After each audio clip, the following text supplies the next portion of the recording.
I spent one night in an abandoned cabin in the Oregon woods. I should have kept walking. Hey everyone, this story is 100% true. At least, that's what the guy who told it to me swears. I'm not going to use his real name. He asked me not to.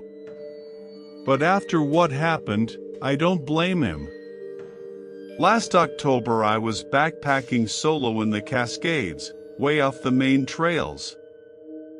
I'm ex-military, I've done this dozens of times. I like the quiet. No signal, no people, just me in the woods. Around 4 p.m. the sky turned black and the rain started coming down like God was pissed off. My tent was torn from the last trip and I hadn't fixed it yet. Stupid mistake. That's when I saw the cabin. It was tucked back in a small clearing, half swallowed by moss and ferns. Old logs, sagging roof, one window boarded up. Looked like it hadn't been touched since the 80s or 90s. The front door was slightly open, swinging in the wind.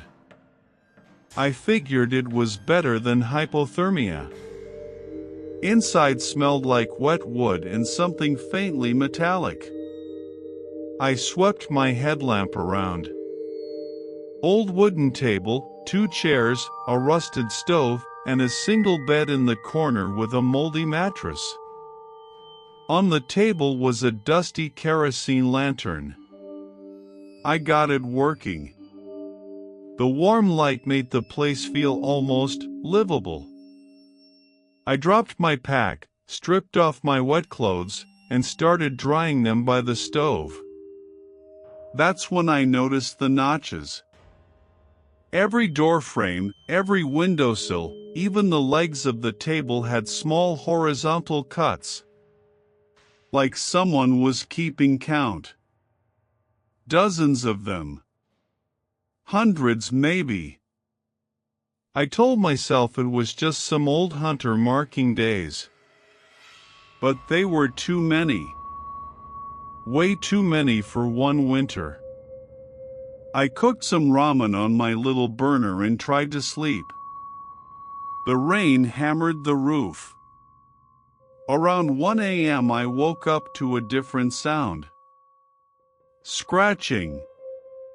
Slow, deliberate scratching coming from under the floorboards. Not an animal. Too steady. I sat up, heart already pounding. The sound stopped the second I moved. I laughed at myself. Just rats, dude.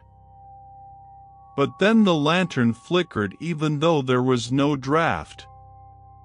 I pulled out my phone even though there was zero service. The time read 1:17. I left the lantern on low and tried to sleep again. The next time I woke up, the lantern was off. I could hear breathing. Not mine. Heavy, wet breathing coming from the corner near the bed. I froze. My hand slowly reached for the headlamp. When I clicked it on, nothing was there. Just the empty corner. But the mattress was pressed down like someone had been sitting on it seconds ago. I didn't sleep after that.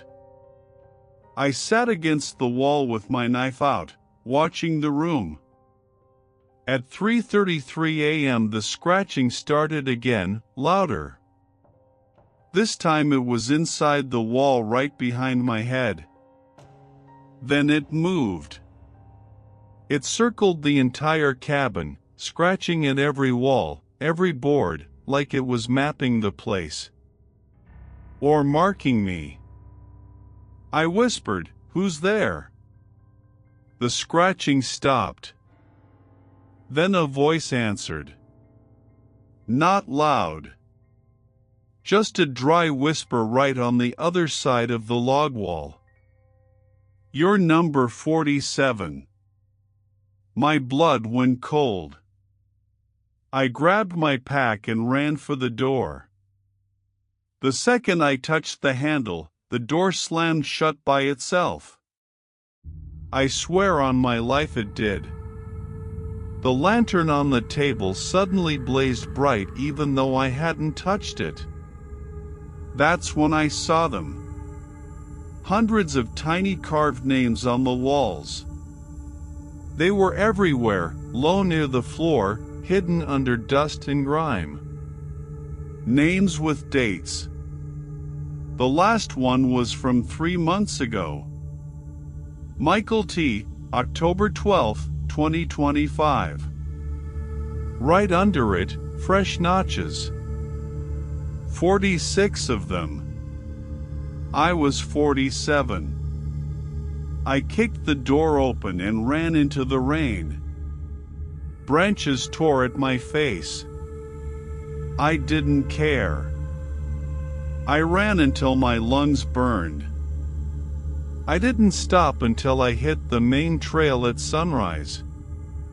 2 weeks later, I told this story to a Forest Service guy I know. He got real quiet. Then he showed me a missing persons folder on his laptop. 17 hikers and hunters had disappeared in that exact drainage over the last 30 years. No bodies. No traces. He closed the laptop and said, "We don't go in there anymore." Some of the old-timers call it the counting cabin. I asked him, "What happened to the people?" He just shook his head and said, "They stayed the night." If you ever see an old cabin while you're out there, keep walking. Some doors should stay open for a reason. And if you hear scratching at night, don't count the notches. You might not like what number you are.